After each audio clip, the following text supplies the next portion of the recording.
Namaste, it's Brittany Shanae. Happy Monday. I decided to do a reading today, which was not intentionally a full moon reading, but it seems to go hand in hand with the Libra energy that we'll be experiencing. Well, we already are experiencing, but the official full moon is dated for Tuesday, April 7th. But I did a spread here, sort of a reverse pyramid spread, just to get a layout as to what it is we're currently experiencing or where we are on a sort of a socio spiritual level right now, given the state we're in with this pandemic. Underneath that, I have information about progress as to where we are with the cure, or at least the turnaround situation. I want to say cure because there's a lot of theories out there about what this actually is, and I try to keep an open mind, especially when I'm doing readings, so that I can be as clear as I can be without biases. But in terms of a turnaround for our situation, what that's looking like, and then lastly, what it is that we need to do in order to stay on the right path. Okay, so without further ado, the first card in the top, which is only three cards, we have the Five of Cups reverse, or Five of Hearts reverse. We may be struggling right now, learning from our mistakes. So there's nothing new under the sun. This isn't the first time we've had an outbreak of such in history of the world. And it's likely that in some time it'll happen again unless we learn the lessons that we need to learn in order for us to move forward. The best way to move forward is to figure out what can we do differently on a mundane level, or let's say a more material level. Better hygiene. Innovations happen because we learn, oh, that's not necessarily true. It's not some sort of magic, something that's in the air that causes disease on a mundane level. But there is bacteria, there's viruses, there are these microscopic particles in the air that cause us to become sick, and that's where illness comes from. And so when that was discovered, we were able to innovate and progress in society and figure out, hey, these are ways we could tackle that.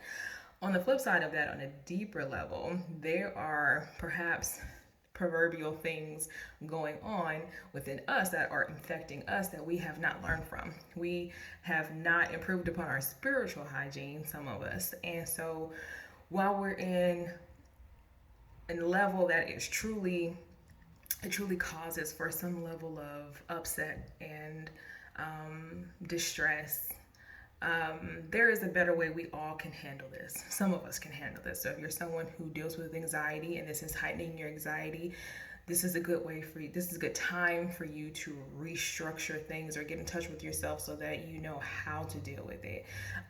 If you are finding yourself getting frustrated and anger is your go-to emotion right now, this is a time for you to get in touch with why that is.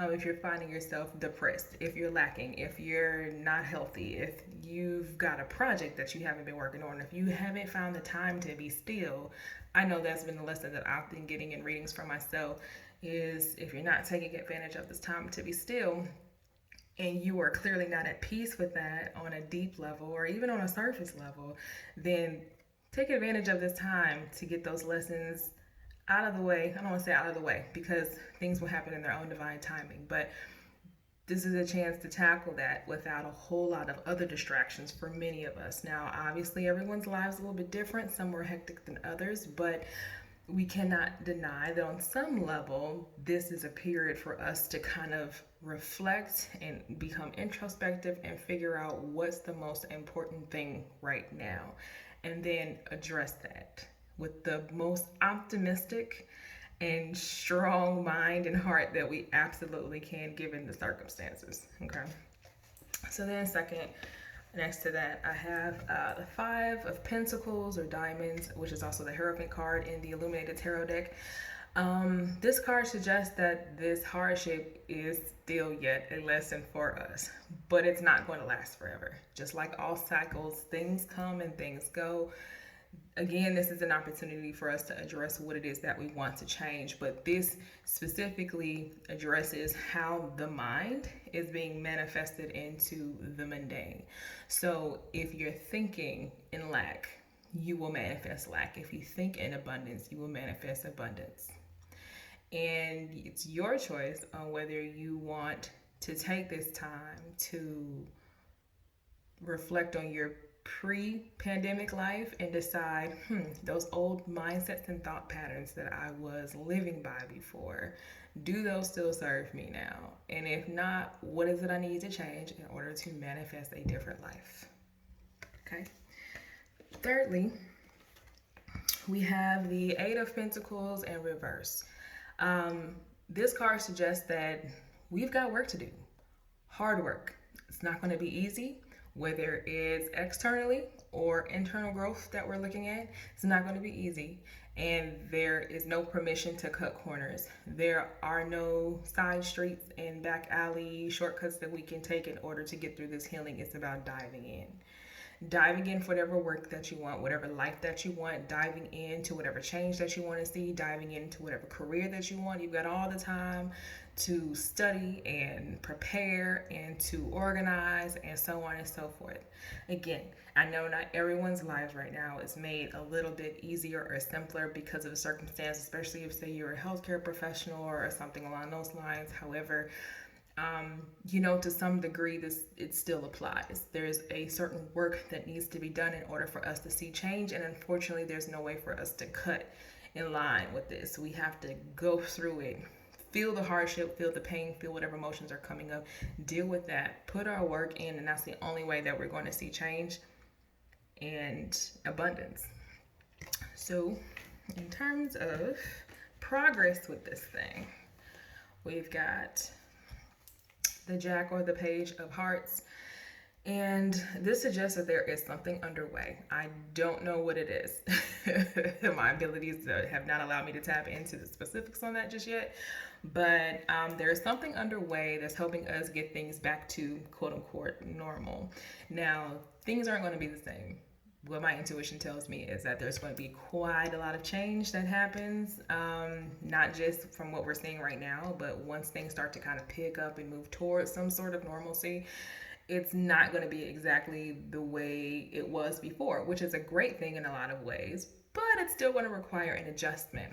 But it's great that these new ideas are springing forth and these new emotions about things are springing forth.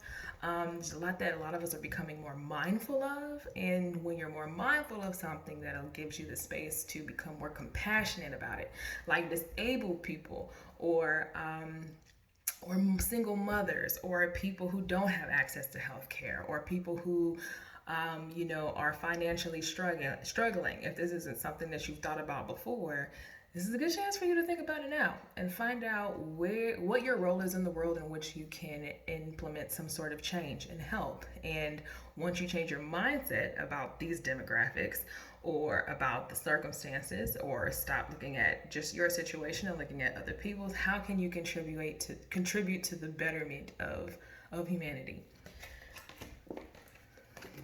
This card here, though, suggests that there is a struggle with leaving some old things behind. Again, there will be an adjustment period. It is with all growth. There is growing pains. There are things we're having a hard time letting go and putting down, or just forgetting.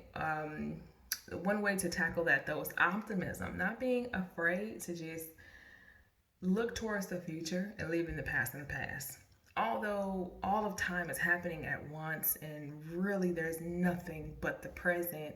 If we're focusing on the past, though, then that's where we're living. If we're focusing on the future, then that's where we're living. So we're either depressed or we're anxious or stressed out in some way about something we have absolutely no control over. The only thing you have control over right now is the present. And if you are afraid to leave the past where it is, it will forever follow you. And if that is the source of your discord and your old mindset that doesn't help anymore, or your laziness, complacency, or procrastination, then you're going to be stuck. You're going to be stuck. You're going to experience a lot of strife, a lot more strife than you're already experiencing. Again, positive growth still comes with its discomfort, but the way in which you feel that and experience that can be greatly changed by how you approach it and what you're willing to sacrifice. And it's not even so much of a sacrifice. that thing, letting that thing go, that thing that keeps you from moving forward, if anything, is a blessing once you're able to let it go. It serves its purpose. And one way that you can probably do this as well, just to kind of ease the transition, because it can feel like a sense of grief. Holding on to a life, something that you've always known, and then things suddenly changing can feel like a death. And in a lot of ways it is. It's a death of a cycle. It's a death of a reality. Our reality needs this last month is not the reality that we've been living in up to that point and to the start of all of this. So take time to grieve and to mourn. That's okay. That is a part of the process. If you don't allow yourself to acknowledge the loss you feel, then it just makes it that much harder to let it go. But it is time to address it and to spend that proper time with it and pay it its respects so that you can let it go. Okay. And then as far as what we need to do, very simple. Slow down. Just slow down. That's what everything's doing. It's slowing down. Find stillness. Rest is an action verb. Okay. So doing nothing is doing something. In the Taoist mindset, in the Wu way, the flow, effortless living, you don't have to try. There's nothing you have to plan. There's nothing you have to do except for just be. And stillness is a state of being, and there are no requirements for being. It is what it is. It is itself. And if you can find this time as an opportunity to be yourself without any requirements, then your healing will take place. Be yourself without the stronghold of your past. Be yourself without the stress of the future, of expectations of outcomes. Be yourself without feeling the need to control other people around you, because this is a together spread. I'll say a together spread, in that this is a message for the collective, in that what we do affects everyone around us. We do not live in a vacuum. What I do, the air that I breathe out, will affect somebody in Africa, in Asia, in Antarctica. That's just how science works. Gas is dispersed into the air. It will evenly distribute itself. So at some point, the rain that we experience, the air that we breathe in, it's the air and the water that's been here since the time of our ancestors, and it recycles in the cycles just like all the other cycles that we experience, and it disperses out throughout the land. Nothing is new under the sun. Not even the air we breathe, not even the rain we feel, not even our emotions, not even pandemics, not even new strains of bacteria. Things evolve, yes, but that doesn't necessarily make it new, quote unquote. Anyway, that's my theory. I hope this is helpful. If you have any questions, feel free to message me in the comments or DM me. If you're looking for a private reading, I will open myself up for those on a donation basis. But yes, my name is Brittany Shanae, and again, I hope it was helpful, and I hope you enjoy the rest of your Monday and your Libra full moon. Until next time, namaste.